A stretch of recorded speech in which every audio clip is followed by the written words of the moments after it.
दोस्तों नमस्कार। वृषभ राशि वाले मेरे मित्रों, 5 महापुण्य जो आपको अपने जीवन में एक बार अवश्य करने चाहिए। जी हाँ दोस्तों, इनमें से कुछ ऐसे महापुण्य हैं जो विशेष तौर से आपकी राशि के जातकों को निश्चित तौर पर एक बार जीवन में अवश्य करने चाहिए। जी हाँ दोस्तों, अब इन पांचों महापुण्यों का फल इतना बड़ा और भव्य है कि इससे न केवल आपके जीवन में सुख और शांति कायम होती है, बल्कि आपके पितृ पूर्वज भी तृप्त होते हैं और आपको शुभ आशीर्वाद देते हैं। जी हाँ दोस्तों, तो कौन से हैं वो 5 महापुण्य जो हमारे शास्त्रों में बहुत महत्व रखते हैं और किसी भी मानव के जीवन में किए गए कर्मों के फल को पूर्ण रूप से शुभ कर्मों के फल में बदलने का दम रखते हैं। तो इन महापुण्यों के विषय में हम आगे चर्चा करने जा रहे हैं। साथ ही साथ हम आपको ग्रहों की बदलती चाल के अनुसार आपको अपने जीवन में कौन से बदलाव करने चाहिए और आने वाला समय आपके लिए कैसा होने वाला है। और इन सबसे महत्वपूर्ण बात यह है कि कौन से ऐसे कार्य हैं जो आने वाले समय में आपको भूल कर भी नहीं करने हैं, अन्यथा आपको होगा बहुत बड़ा नुकसान, बहुत बड़ा घाटा। जी हाँ दोस्तों, हमारी पूरी कोशिश होती है कि हम आपको ज्ञान के सर्वोच्च शिखर पर लेकर जाएं और आपको कुछ ऐसा अद्भुत, अनोखा और पूर्ण रूप से शास्त्रीय पद्धति पर आधारित धार्मिक ज्ञान भी दें, ताकि आप अपने जीवन का उद्धार कर सकें और न केवल एक सुखमय जीवन जीकर इस संसार से विदा हों, बल्कि आपके मन में, आपके घर परिवार में ईश्वर और धर्म के प्रति जो आस्था प्रगाढ़ हो, उसका प्रभाव आपकी आने वाली कई पीढ़ियों तक रहे। तो दोस्तों, हमारी इस कोशिश में आपको साथ देना है और आपको बदले में बस इतना करना है कि हमारे बनाए हुए वीडियो आप पूरा देखा करिए, क्योंकि जब तक आप वीडियो पूरा नहीं देखेंगे आपको सभी बातें अच्छी तरह से समझ में नहीं आएंगी। हम अपने वीडियो में पूर्ण रूप से ज्ञानवर्धक बातें ही लेकर आते हैं, इधर उधर की हल्की फुल्की बातें हम कभी भी नहीं करते हैं। हमारी हर वीडियो से आपको कुछ न कुछ जानने को, सीखने को अवश्य मिलेगा, इस बात की हम गारंटी देते हैं। तो दोस्तों, आज का यह वीडियो आपके लिए बेहद आवश्यक है। इस वीडियो में आपको कुछ ऐसा रहस्यमय ज्ञान भी प्राप्त होगा जिससे आपका जीवन पूर्ण रूप से बदल जाएगा। साथ ही साथ आज की और आने वाले समय की ग्रह स्थिति का आपको ठीक ठीक अनुमान भी हो जाएगा, जिससे आपको जरूरी बदलाव करके अपने जीवन के सर्वोच्च स्तर को प्राप्त करने में आसानी होगी। तो वीडियो को पूरा देखें और यदि आप वीडियो में बताई गई बातों से पूर्ण रूप से सहमत हों तो अंत में वीडियो को लाइक अवश्य करें। तो चलिए दोस्तों, वीडियो की शुरुआत करते हैं, लेकिन इससे पहले आपसे एक निवेदन है कि कमेंट में पूरे भक्ति भाव के साथ जय मां भद्रकाली लिखना ना भूलें। दोस्तों, माता का सीधा आशीर्वाद और प्रेम आपको प्राप्त होगा। साथ ही साथ यदि चैनल पर पहली बार आए हैं तो सब्सक्राइब करके बेल आइकन को दबाना भी बिल्कुल ना भूलें। इससे होगा यह कि हमारा मनोबल बढ़ेगा, हमारा चैनल परिवार भी बड़ा होगा और हम दुगनी मेहनत से आपके लिए सर्वोत्तम से सर्वोत्तम ज्ञान लेकर आते रहेंगे। तो चलिए दोस्तों, आगे बढ़ते हैं। दोस्तों, हम आपको बता दें कि इस संसार में, जिसे हम मृत्यु लोक कहते हैं, आप चाहें या ना चाहें, आपके हाथों से कहीं ना कहीं कोई न कोई पाप कर्म तो अवश्य होता ही है। तभी तो यहाँ जन्म और मृत्यु का जो चक्र है वो कभी टूटता ही नहीं है। मानव बार बार जन्म लेकर आता रहता है और अपने द्वारा किए गए कर्मों का फल प्राप्त करता रहता है। तो ऐसे में हमारा धर्म, हमारा अध्यात्म आपको यह एक सुविधा दे देता है कि आप यदि चाहें तो अपने कर्मों के प्रभाव को कम या फिर समाप्त भी कर सकते हैं। जब आप पुण्य कर्म करेंगे तो आपके जो अनजाने में ही किए गए पाप कर्म हैं उनका भी नाश हो जाएगा और आपके खाते में पुण्य कर्म का हिसाब भी बढ़ता चला जाएगा। जी हाँ दोस्तों, अब इससे होगा यह कि आपका जब पुण्य कर्म का हिसाब किताब बढ़ता जाएगा तो आपको जीवन में सुख और सुविधाएं हासिल होनी शुरू हो जाएंगी। मानसिक चिंताएं और यातनाएं समाप्त होने लगेंगी। अब जब आपका मन सुख और शांति से भरा हुआ होगा तब आप ईश्वर का ध्यान बड़े ही आसानी से कर पाएंगे। जी हाँ दोस्तों, एक गृहस्थ इंसान के लिए ईश्वर का नाम ले पाना बहुत ही कठिन बन जाता है जब उसके जीवन में परिस्थितियां विकराल रूप में उसके सामने मुंह फाड़कर खड़ी रहती हैं, क्योंकि चिंताओं के, संकटों के भंवर जाल में इंसान अपने आप को ही भूल जाता है। तो ईश्वर को याद रखने की क्षमता किसके पास है? इसलिए ईश्वर ने स्वयं ऐसी सुविधा बना दी है कि यदि आप सात्विक जीवन जिएं, सात्विक आहार खाएं और सात्विक लोगों के साथ रहें और अपने कर्मों का हिसाब किताब बनाते रखें और पुण्य कर्म बढ़ाते जाएं, तो धीरे धीरे आपको सुविधाएं मिलनी शुरू हो जाती हैं, सुख और शांति कायम होने लगता है और फिर आप ईश्वर का ध्यान कर सकते हैं। क्योंकि एक बात तो निश्चित है कि जब आपका पेट खाली होगा तो आप ईश्वर का नाम कैसे लेंगे। जब तक आपकी शारीरिक ज़रूरतें पूरी नहीं हो पाएंगी तब तक आप आत्मिक ज़रूरतें या ईश्वरीय ज़रूरतें कभी पूरी नहीं कर पाएंगे। यह सब कहने का हमारा मतलब यह है दोस्तों कि आप कैसे अपने जीवन को स्वयं बदल सकते हैं, धर्म के रास्ते पर चलकर, ईश्वर के रास्ते पर चलकर, और फिर आप ईश्वर में लीन हो सकते हैं। और जब एक बार आपकी लौ ईश्वर से लग गई, आपके जीवन में सुख सुविधाएं भी बढ़ गईं, तो फिर आप निश्चिंत होकर ईश्वरमय जीवन जिएंगे और फिर आप इस जन्म और मृत्यु के चक्र से भी मुक्त हो जाएंगे और उस परम धाम परम ईश्वर में विलीन हो जाएंगे। तो यह इस चक्र को तोड़ने का एक सरल मार्ग है।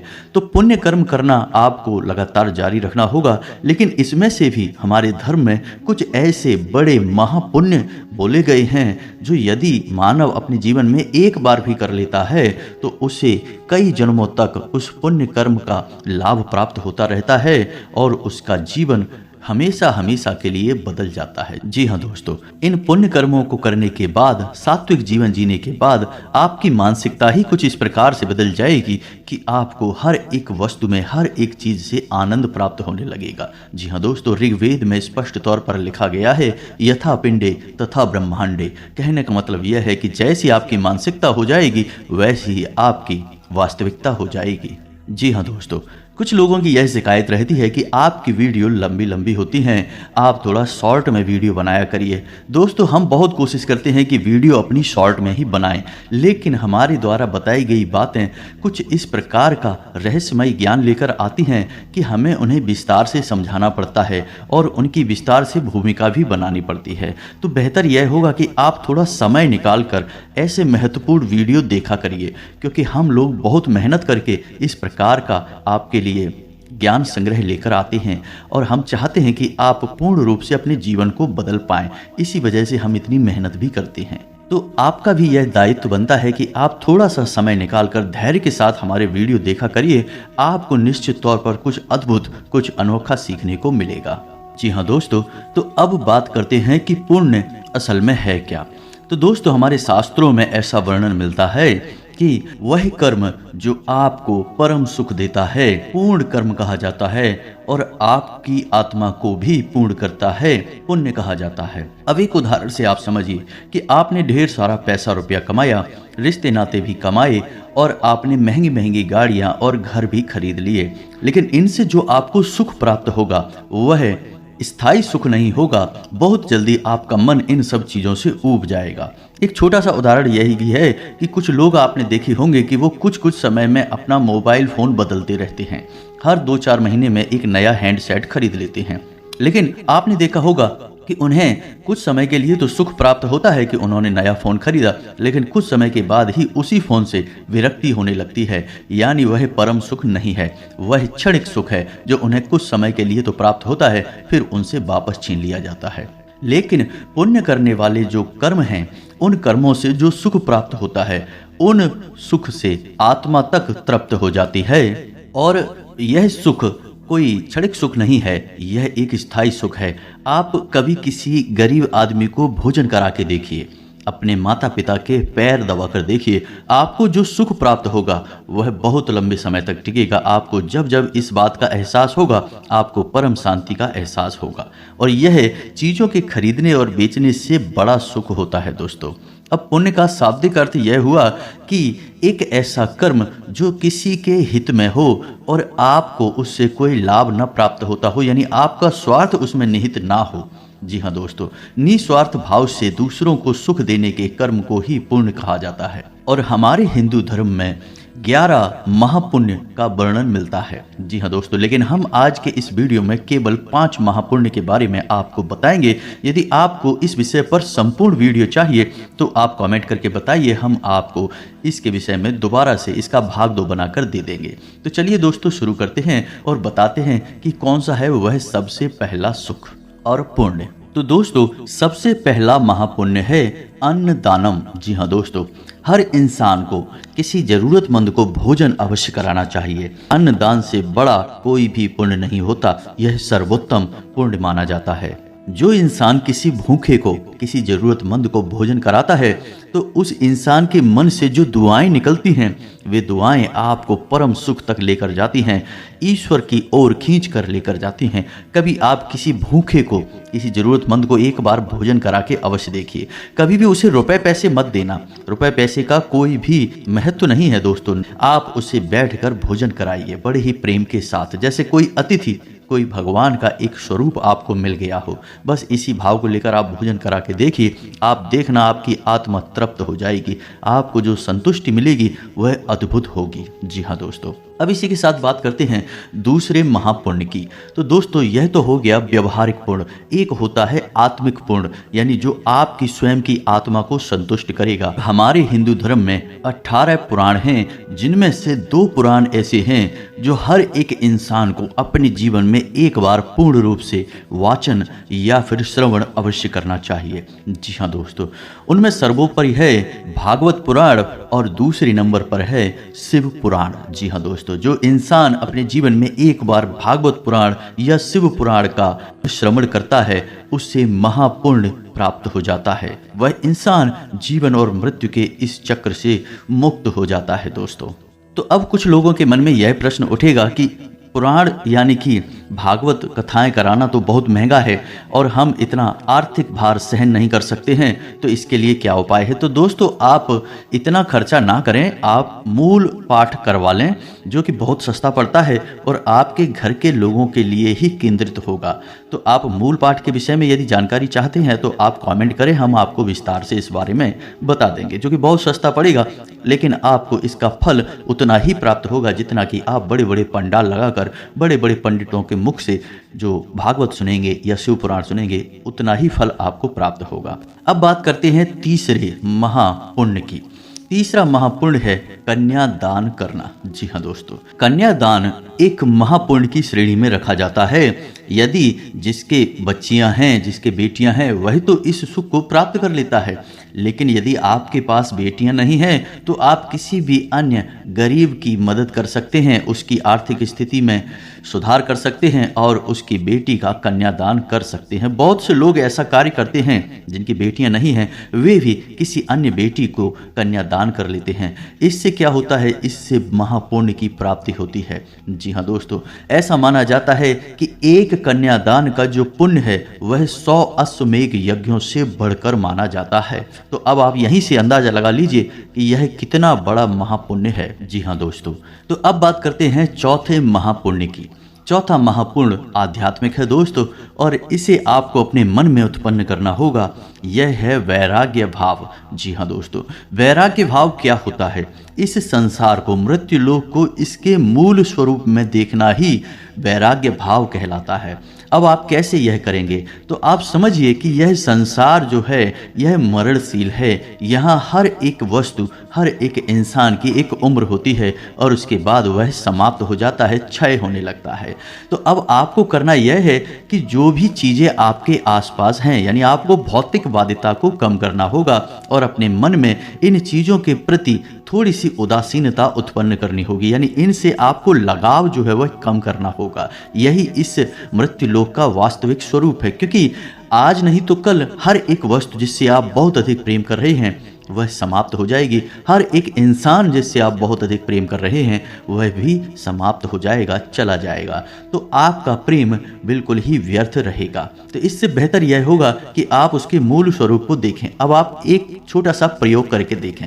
मान के चलिए कि आपने एक मोबाइल फ़ोन खरीदा, तो आप सोचिए कि आज आपने यह फ़ोन नया खरीदा है तो आपके मन में बड़ी ही उत्तेजनाएं हैं, बड़ा ही आकर्षण है इस फ़ोन के प्रति। लेकिन आप सोच कर देखिए कि 2 साल बाद यह फ़ोन किस स्थिति में होगा, तो आपको पता चलेगा कि शायद यह फ़ोन किसी कबाड़ी में डला होगा, खराब हो चुका होगा या फिर उतना आकर्षक नहीं होगा जितना आज लग रहा है। तो 2 साल वाली स्थिति को याद करते हुए जब आप उस फोन के बारे में विचार करेंगे तो अपने आप आपके मन में उस फोन के लिए विरक्ति का भाव उत्पन्न होने लगेगा। कहने का मतलब यह है कि आप चीज़ों से और इंसानों से अपनी निकटता को कम करें, उनसे जो आपका जुड़ाव है वह कम करने की कोशिश करें। धीरे धीरे जब आप यही भाव हर एक इंसान, हर एक जीव जंतु, हर एक चीज के लिए अपने मन में उत्पन्न करेंगे तो आपके मन में एक सात्विक वैराग्य का भाव उत्पन्न होने लगेगा। जी हाँ दोस्तों, यह बेहद ही आवश्यक है। ईश्वर ने हमें इस संसार में भेजा है इस संसार को भोगने के लिए नहीं, इस संसार से सुख प्राप्त करने के लिए और फिर इस सुख का उस परम सुख से तालमेल बैठाने के लिए। कहने का मतलब यह है कि आप पहले छोटे सुख लीजिए, यानी अपनी इंद्रियों के सुख की पूर्ति कीजिए, बाद में इन सुखों का त्याग करके ईश्वर के परम सुख को प्राप्त करिए। जी हाँ दोस्तों, यही इस मृत्यु लोक में इंसान के या जीव जंतुओं के आने का एकमात्र लक्ष्य है। और इसी चक्कर में लोग इंद्रियों के भोग में इतने लिप्त हो जाते हैं कि ईश्वरीय सुख को भूल ही जाते हैं और इंद्रियों के सुख को प्राप्त करने के चक्कर में ऐसे ऐसे कर्म कर जाते हैं जिनके परिणाम भोगने के लिए उन्हें ना केवल एक जन्म बल्कि कई जन्म लगातार लेते रहने पड़ते हैं और यही जीवन और मृत्यु के चक्कर में हमेशा हमेशा के लिए फंस जाते हैं। तो आपको अपने मन में वैराग्य का भाव उत्पन्न करना होगा। चीज़ों के, इंसानों के, इस मृत्यु लोक में मौजूद हर एक वस्तु के मूल स्वरूप को जानना होगा कि हर एक वस्तु क्षरणशील है, मरणशील है, धीरे धीरे क्षय हो रही है। तो आपको इससे लगाव करने की कोई आवश्यकता नहीं है। आप लगाव उससे कीजिए जो शाश्वत है, जो परम है, जो ईश्वर है, जो आपके अंदर मौजूद है और आपको प्रेम पूर्वक पुकार रहा है। जी हाँ दोस्तों, अब बात करते हैं 5वें और अंतिम परम पुण्य की, यानी महापुण्य की। दोस्तों, 5वां महापुण्य है अहिंसा। यह भी एक आध्यात्मिक पुण्य है। दोस्तों, आपको अपने मन में हिंसा की जो भी भावनाएं हैं उन्हें धीरे धीरे दूर करना सीखना होगा। जी हाँ दोस्तों, याद रखिए, हिंसा कई प्रकार से हो सकती है, मन से, वचन से और कर्म से। आपको पहले अपने कर्म की हिंसा पर नियंत्रण करना होगा, यानी आप ऐसे कार्य जिनसे दूसरों को दुख पहुंचता है, हानि पहुंचती है, उन कार्यों पर रोक लगानी होगी। फिर अपने वचन की हिंसा पर नियंत्रण हासिल करना होगा, यानी कि आपके कहे हुए शब्दों से जब किसी को पीड़ा होती है तो उस हिंसा पर भी आपको नियंत्रण हासिल करना होगा।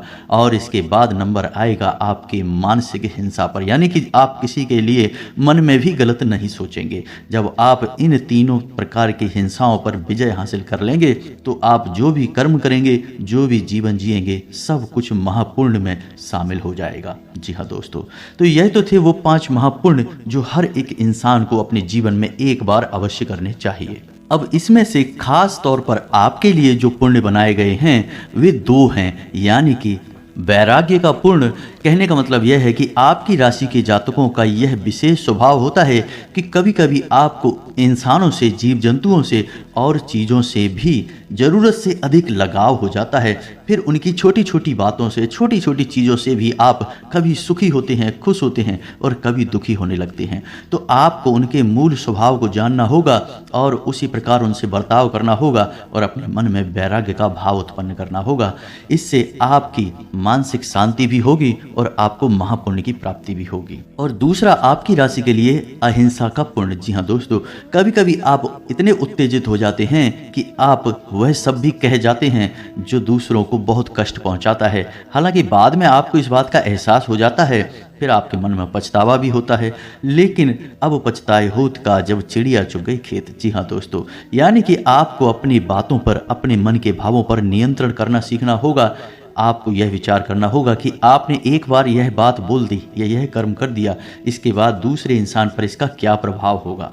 आपको अपनी अहिंसा के स्वभाव को जगाना होगा। यह आपकी राशि के लिए विशेष है, क्योंकि आपके अंदर थोड़ी सी तुनक मिजाजी अवश्य होती है, यानी कि आप एक बार किसी से चिढ़ जाएं तो फिर आप उसकी परवाह नहीं करते। आपके मन में जो आता है वह आप कहकर आगे बढ़ जाते हैं और अनजाने में ही अपने पाप कर्मों का संचय कर लेते हैं।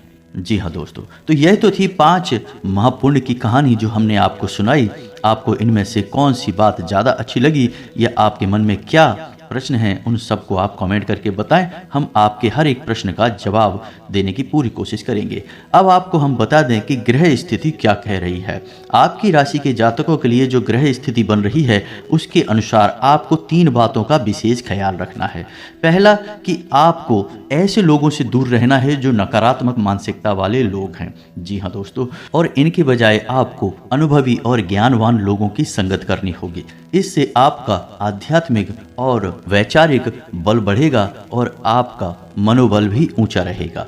दूसरी बात कि आपके लिए आने वाले 3 दिन किसी भी प्रकार के निवेश के लिए सर्वोत्तम है। जी हाँ दोस्तों, यदि आप शेयर मार्केट में पैसा लगाते हैं, कोई बड़ा बिजनेस शुरू करना चाह रहे हैं या फिर कोई छोटा मोटा इन्वेस्टमेंट ही करना चाहते हैं तो समय बहुत अच्छा है। आप आंख मूंद कर निवेश करिए, आपका पैसा डूबेगा नहीं, इस बात की हम गारंटी देते हैं। क्योंकि बुध की जो स्थिति बन रही है वह स्पष्ट तौर पर यह बता रही है कि आपको किसी भी प्रकार के धन के निवेश में लाभ प्राप्त होगा। जी हाँ दोस्तों, फिर भी हम आपको यह कहेंगे कि आप अपनी सतर्कता को ना छोड़ें। किसी अनुभवी और बुद्धिमान इंसान की सलाह मशवरा करने के बाद ही अपने रुपए पैसे का निवेश करें। जी हाँ दोस्तों, और जब भी आप निवेश करें यानी पैसा किसी को दें, निवेश करना भी पैसा देना ही हो गया, यानी आप पैसा कहीं लगाएं या फिर पैसा किसी को दें तो उस समय आप 708 यानी 708 इस नंबर को अपने मन में दोहराएं और अनंत होकर वापस आना, यह अपने मन में बोलें। 708 अनंत होकर वापस आना। जी हाँ दोस्तों, यह माता लक्ष्मी का नंबर है और यह जो आपने पैसा किसी को दिया या लगाया उसे असीम रूप में वापस प्राप्त करने में मदद करेगा। ऊर्जाएं बदलेंगी दोस्तों और आपके उन्नति और लाभ के रास्ते प्रशस्त होंगे। और तीसरी जो कि छोटी मोटी बात है लेकिन आपके लिए बड़ी है कि आपको अपने खान पान पर नियंत्रण करना होगा, नहीं तो आपको स्वास्थ्य संबंधी समस्याएं हो सकती हैं। विशेष तौर पर पेट और गले में किसी प्रकार का संक्रमण आने वाले 3 से 5 दिनों के भीतर आपको हो सकता है। तो मौसम से भी सावधान रहें और खान पान पर विशेष ध्यान दें ताकि आपका स्वास्थ्य उत्तम रहे और आप अपने जीवन में बेहतर से बेहतर कार्य करते रहें, बेहतर से बेहतर लक्ष्य प्राप्त करते रहें। उम्मीद है दोस्तों वीडियो में बताई गई जानकारी आपको पसंद आई होगी। यदि जानकारी अच्छी लगी हो, पसंद आई हो, वीडियो को एक प्यारा सा लाइक अवश्य करें और कमेंट में पूरे भक्ति भाव के साथ जय माँ भद्रकाली अवश्य लिखें। माता का प्रेम और आशीर्वाद आपको प्राप्त होगा। इसी के साथ आज का वीडियो समाप्त करते हैं। मिलते हैं अगले ज्ञानवर्धक वीडियो में, तब तक के लिए धन्यवाद। जय माता की।